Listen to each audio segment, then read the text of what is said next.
지난 주일 오후에 우리 종로지방에 동인교회라고 있습니다. 여러분 아실지 모르겠는데 그 동인교회가 요 낙원상가 건너편에 보니까 종로 오피스텔이라는 그 조그만한 그 오피스텔로 이제 이전을 했습니다. 종로 5가에서 그 렌트 해가지고 시간 렌트를 한 거예요.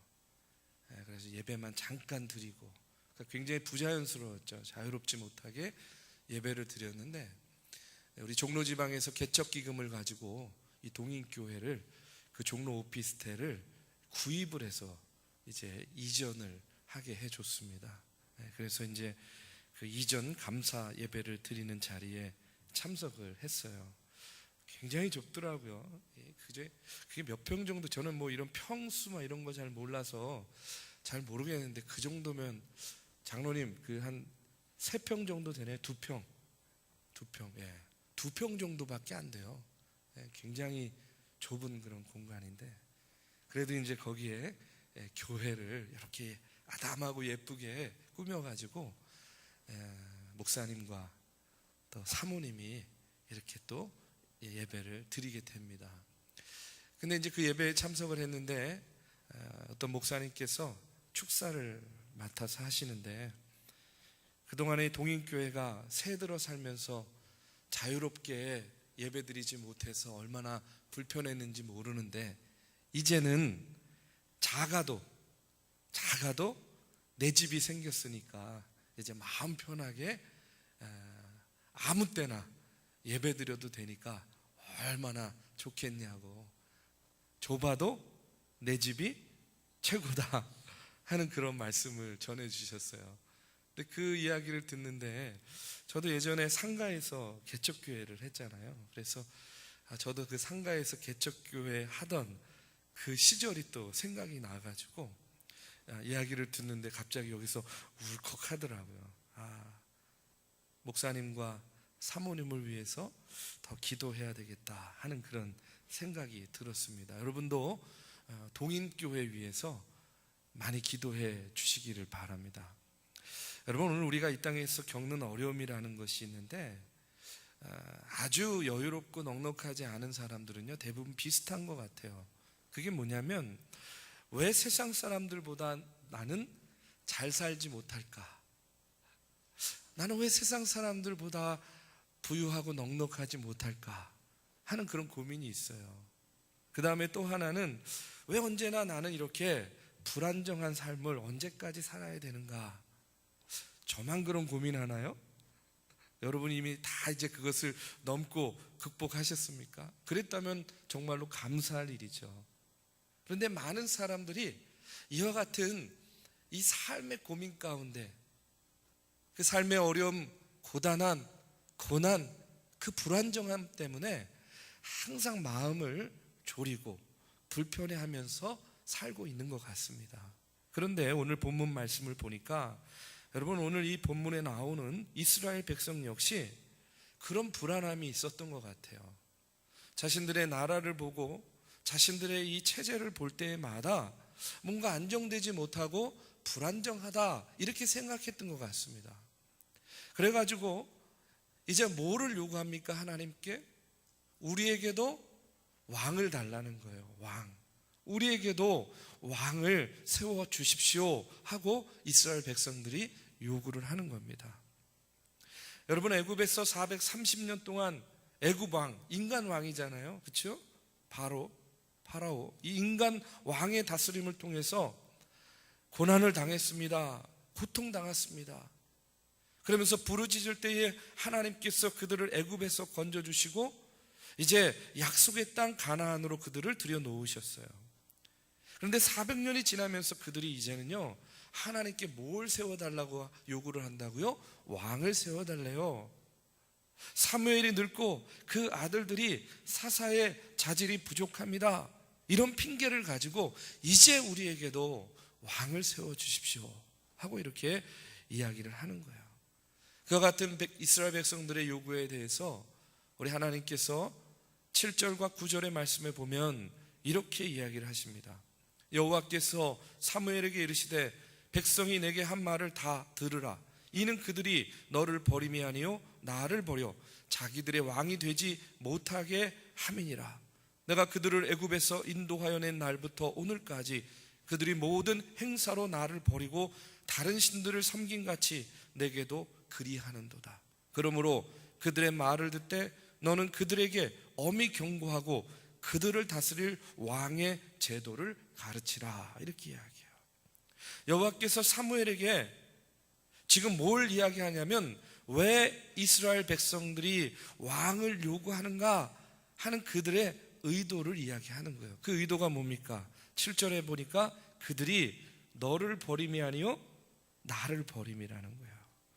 나를 버려서 자기들의 왕이 되지 못하게 하려 함이니라 하고 이렇게 이야기해요. 여러분, 왕을 세워달라는 거, 이 요구 자체는요 죄가 아니잖아요. 그렇죠? 왕을 달라는 게 뭐 죄는 아닙니다. 그런데 그런 요구 가운데 하나님께서 기뻐하지 않을 수밖에 없었던 이유는 뭐냐면 그들의 그 속마음, 그들의 그 숨은 의도가 있었기 때문에 그래요. 그게 뭐냐면 인간적인 욕망입니다. 이스라엘 백성들은요 어떤 마음이 있었냐면 보이지 않는 하나님을 왕으로 모시는 삶에 실증이 난 거예요. 무슨 얘기인지 아시겠죠?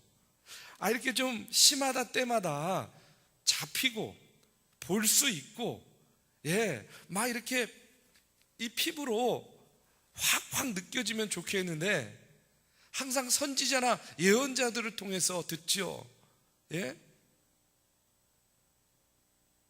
그러니까 그들에게는요 보이지 않는 하나님을 의지해야 되는 그 신정 정치가 마음에 들지 않는 거예요. 그냥 신앙이 없어도 안전을 보장받을 수 있는 제도를 원한 거예요. 그게 뭐냐? 왕을 세우는 거였다는 겁니다. 그런데 여러분, 이스라엘은요 왕을 세우는 것도 좋지만 이스라엘에게는요 어떤 왕이 이미 계십니까? 하나님, 만군의 여호와가 왕으로 계시잖아요. 그렇죠? 왜 하나님께서 그들의 왕이십니까? 이스라엘 백성들이 하나님의 백성이기 때문에 그런 거 아닙니까? 여러분, 하나님은요 여러 민족들 중에서 누구를 뽑았어요?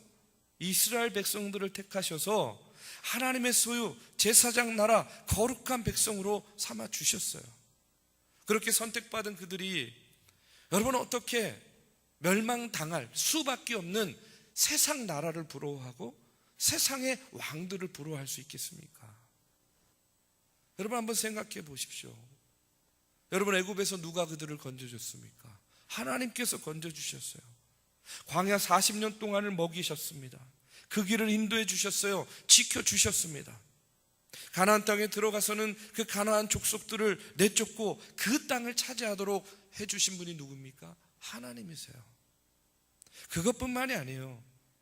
사무엘상 7장의 마지막 부분에 보면 여호와의 손이 사무엘의 사는 날 동안에 블레셋 사람을 막으심에 이렇게 나와요. 하나님께서 누구도 막아주셨어요. 그 당시 가나안 땅에 있었던 가나안 족속 중에 가장 강한 족속 블레셋도 막아주셨어요.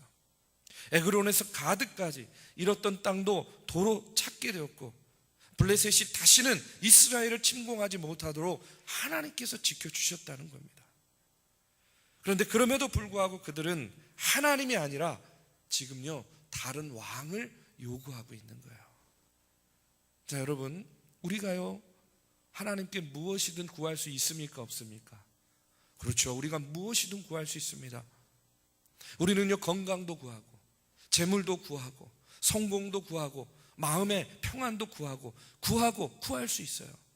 하나님은요 무엇이든지 원하는 대로 구하라고 말씀해 주셨습니다. 아멘. 근데 우리가 구하고 있는 것이요 한번 이렇게 생각해 봐야 돼요. 내가 구하고 있는 것이 혹 하나님과 맞바꾸는 그런 잘못된 거래가 아닌가 하는 것을 우리가 한번 돌이켜 봐야 된다는 거예요. 무슨 말이냐면 여러분, 건강을 구했습니다. 하나님께 의지하며 건강을 구했는데 건강해졌어요. 그랬더니 이제는 하나님이 더 이상 필요가 없는 거예요. 성공을 구했습니다. 성공의 자리에 올라갔어요. 그랬더니 하나님은 더 이상 필요 없다고 하는 거예요. 여러분, 오늘날 우리 주변에는 하나님을 대신할 수 있는 것들이 너무나 많이 우리를 유혹하고 있습니다. 어떤 성도는요, 몸이 아프면 여러분 하나님께 기도하기보다 의사를 먼저 찾아요. 아니, 목사님 의사를 당연히 찾아야죠. 그렇죠. 의사를 찾지 말라는 게 아니에요. 중요한 건 뭐냐면 여러분, 하나님께서도 의사를 통해서 일하시기 때문에 아프면 당연히 좋은 의사를 찾아가야 됩니다. 그런데 우리의 속마음은 하나님은 없어도 의사만 있으면 된다 하는 그런 마음으로 우리가 의사를 찾고 우리의 질병을 대하면 안 된다는 그런 이야기입니다. 하나님이 있어야 될 자리에 하나님을 둬야지. 여러분, 우리가 직장을 소중히 여기는 건 너무나 당연한 일이죠. 그런데 하나님보다 직장을 더 의지해서 직장이 하나님의 자리를 대신 차지하게 되면 여러분 어떻게 되냐면 믿음의 위기가 오는 거예요. 자, 우리가 하나님께 구하는 거 얼마든지 구해도 좋아요. 그런데 다시 한번 말씀드립니다. 그 구함에 있어서 구하는 것과 하나님을요, 그 자리를 혼돈하면 안 된다는 거예요.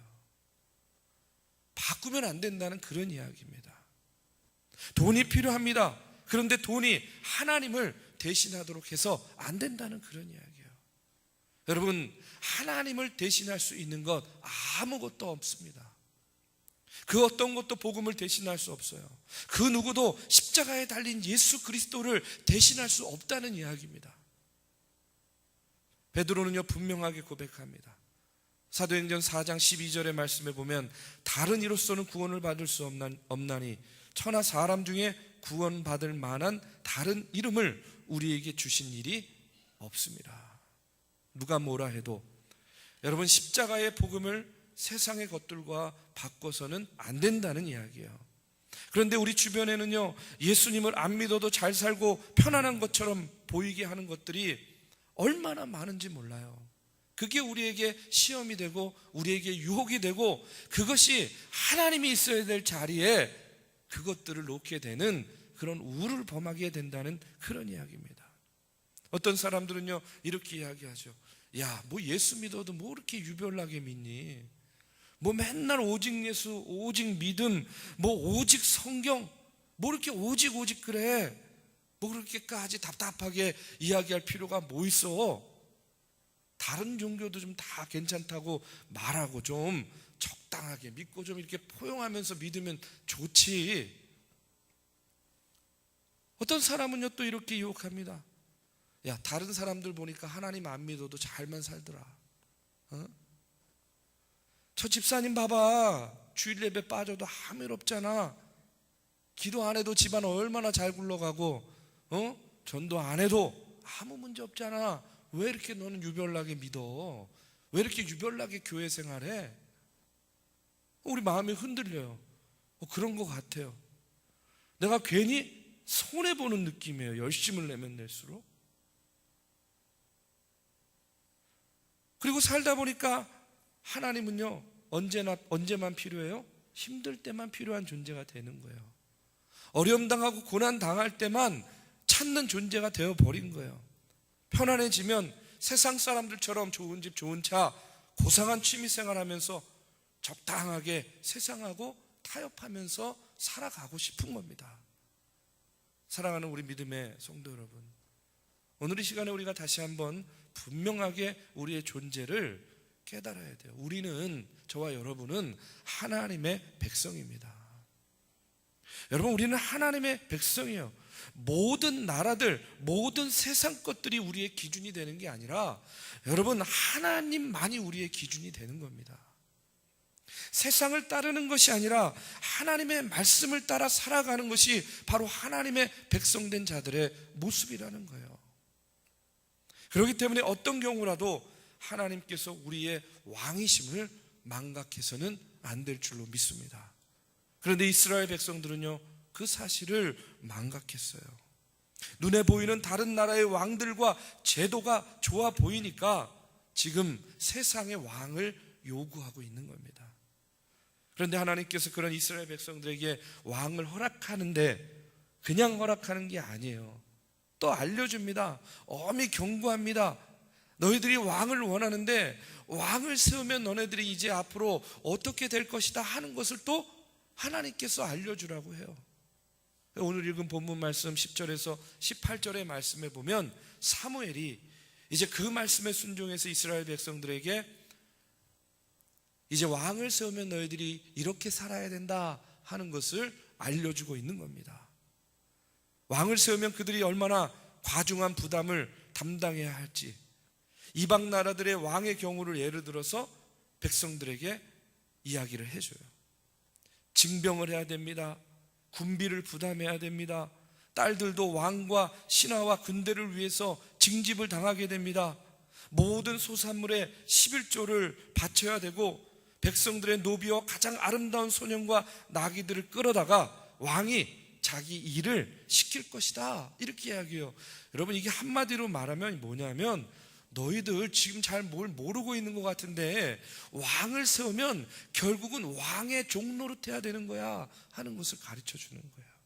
한마디로 이야기하면 너희들이 그토록 원하는 왕을 세우면 결국은 너희들이 왕이 원하는 대로 해야 되는 왕의 종노릇 하는 거야. 여러분, 흥미있는 것은 오늘 본문에 보면 이런 세상 왕의 행동을 하나의 단어로 표현을 하고 있어요. 그게 뭐냐면 취한다는 겁니다. 술 취하는 게 아니라 이렇게 강제로 사람이나 물건을 빼앗는 것. 히브리어로 이카흐라고 합니다. 이카, 취하다. 근데 이 단어가 지금 이 세속적인 왕을 설명하면서 무려 6번이나 다른 표현으로 지금 이 말씀에 사용되고 있어요. 11절에 보니까 그가 너희 아들들을 데려다가, 이렇게 나와요. 이 데려다가가 이카흐예요. 취한다는 거예요. 아들들을 빼앗아 간다는 겁니다. 13절에 보니까 또 너희 딸들을 데려다가 이카. 14절에 너희 밭과 포도원과 감람원의 제일 좋은 것을 가져다가 이카. 15절 너희 곡식과 포도원 소산의 11조를 거두어 간다는 겁니다. 이카. 16절 너희 노비와 가장 아름다운 소년과 나귀들을 끌고 간대요. 이카. 17절 너희 양떼의 10분의 1을 거두어 간다는 거예요. 여러분, 이 세상의 왕은 백성들을 종으로 삼고 자기를 위해 백성들의 것을 어떻게 하는 거예요? 빼앗아 가는 겁니다. 이카, 취하는 거예요. 자기 마음대로. 그런데 여러분, 우리 하나님은 다르다는 거예요. 오늘 이 말씀을 통해서 우리가 깨달아야 될 것은 뭐냐면 세상의 왕은 자기의 필요에 따라서 우리의 것을 취하여 갑니다. 이카. 그런데 우리 하나님은 우리의 것을 가져가는 하나님이 아니라 우리에게 주시는 하나님이라는 거예요. 여러분, 믿으십니까? 하나님은 우리의 것을 빼앗아가는 분이 아니에요. 우리에게 하나님께서는요, 주고 또 주시는 분이 바로 하나님이라는 거예요. 하나님은 이 세상을 창조하셨습니다. 그리고 이 세상을 창조하시고 누구에게 주었습니까? 창세기 1장 29절에 보면 하나님이 이르시되 내가 온 지면에 씨 맺는 모든 채소와 씨 가진 열매 맺는 모든 나무를 너희에게 주노니 너희의 먹을거리가 되리라. 우리가 달라고 하지도 않았는데 하나님께서는 우리에게 주시는 분이에요. 우리가 살아갈 때 필요한 것들, 공기와 물과 태양과 비와 눈을 마음껏 쓰도록 여러분 그것도요 공짜로 주셨어요. 할렐루야. 네. 공짜로 주셨어요. 그것만이 아닙니다. 하나님은 우리를 죄와 죽음에서 구원하시기 위해서 누구까지 주셨습니까? 당신의 아들까지 주셨잖아요. 요한복음 3장 16절 다 아시죠? 한번 외워볼까요? 하나님이 세상을 이처럼 사랑하사 독생자를 주셨으니 이는 그를 믿는 자마다 멸망하지 않고 영생을 얻게 하려 하심이라. 아멘. 하나님은 우리를 구원해 주시기 위해서 당신의 독생자 아들까지도 주시는 분이었어요. 마태복음 20장 28절의 말씀에 보면 예수님께서도 이렇게 이야기합니다. 인자가 온 것은 섬김을 받으려 함이 아니라 도리어 섬기려 하고 자기 목숨을 많은 사람의 대속물로 주려 함이라. 아멘. 여러분, 참되신 하나님은요, 우리에게 주시는 분이에요. 우리의 것을 빼앗아가는 분이 아닙니다. 하나님은 우리에게 주시는 분. 이 말씀만 보더라도 여러분, 우리가 세상의 왕이 아닌 하나님을 우리의 왕으로 삼아야 되는 분명한 이유를 우리가 알 수 있는 거예요. 그런데 사무엘이 이같이 엄중하게 왕의 제도를 말하였는데 이스라엘 백성들의 반응은 어떻게 오는가? 19절에서 20절 말씀에 보니까 백성이 사무엘의 말 듣기를 거절하여 이르되 아니로소이다. 우리도 우리 왕이 있어야 하리니 우리도 다른 나라를 같이 되어 우리의 왕이 우리를 다스리며 우리 앞에 나아가서 우리의 싸움을 싸워야 할 것이니이다 하는지라. 이렇게 이야기해요. 거절하는 겁니다. 거절하는데 여러분, 이 말씀을 보면 이스라엘 백성들이요, 지금 얼마나 배은망덕한지를 알 수 있어요. 여러분, 이스라엘 백성들이요, 지금 우리도 우리의 싸움을 할 것이다 이렇게 이야기해요. 왕을 세워서 자기들의 싸움을 이제 자기들이 하겠다는 거예요. 근데 여러분, 한번 생각해 보십시오. 지금까지요, 이스라엘 백성들이 수많은 싸움을 해왔습니다. 그렇죠? 가나안 땅에 이르기까지도, 가나안 땅에 들어와서도. 그런데 그때마다, 그 싸움마다 누가 싸워주셨어요? 여호와 하나님께서 싸워주신 겁니다. 여호와 하나님께서 그들을 대신하여 싸워줄 때에 블레셋도 물리칠 수 있었고, 여러분, 아말렉도 물리칠 수 있었고, 여러분, 여리고성 무너뜨린 분이 누구예요? 자기들이 함성 질러가지고 무너졌겠습니까? 여호와 하나님께서 하신 일이에요. 그런데 지금 여러분, 이 이스라엘 백성들은 그 모든 것들을 잊어버린 것 같아요. 그들이 그렇게 직접 보고 경험하는데도, 그들이 그것을 들었는데도, 알고 있는데도 잊어버린 것 같아요. 그러면서 뭐라고 이야기합니까? 우리의 싸움을 우리가 하겠다는 거예요. 우리의 싸움을 우리가. 자기 힘으로 싸우고 자기들의 능력으로 살아가겠다 호언장담합니다. 그러나 여러분, 결국 이 말은 뭐냐면 우리가 하나님을 버리고 불신앙, 그 불신앙의 길로 들어가겠다 하는 그런 말과 똑같은 거예요. 그래서 하나님께서 오늘 말씀에서 그들이 나를 버렸다라고 이야기를 하는 겁니다. 사랑하는 우리 믿음의 성도 여러분, 오늘 말씀을 통해서 우리가 다시 한번 분명히 깨달아야 돼요. 뭐냐면 여러분, 우리는 절대로 우리의 힘만으로는요, 이 땅에서의 싸움 이길 수 없습니다. 우리가 이 땅에서 감당해야 되는 인생의 싸움, 삶의 싸움, 영적인 싸움, 우리만의 힘으로는 절대 이길 수 없어요. 우리 하나님께서 우리를 도와주시지 않으면, 우리 하나님께서 나와 함께 하시지 않으면, 하나님께서 전쟁은 나의 것이니, 전쟁은 나에게 속한 것이니 내가 너희를 위해서 대신 싸워준다고 나서지 않으면, 여러분, 우리는 우리 인생의 전쟁에서 우리의 힘과 능력만으로는 결코 이길 수 없고 승리할 수 없다는 거예요. 우리가 이 땅에 살면서 세상의 것이 아무리 좋아 보이고 훌륭해 보이고 가치 있어 보이고 편안해 보인다 할지라도, 그렇기 때문에 우리는요, 우리의 삶의 주인이신, 우리 인생의 왕 되신 여호와 하나님 한 분만을 바라보며 나아가야 된다는 이야기입니다. 사랑하는 우리 믿음의 성도 여러분, 오늘을 사는 우리에게도 왕이 필요합니다. 그러면 우리에게는요, 어떤 왕이 필요하겠습니까?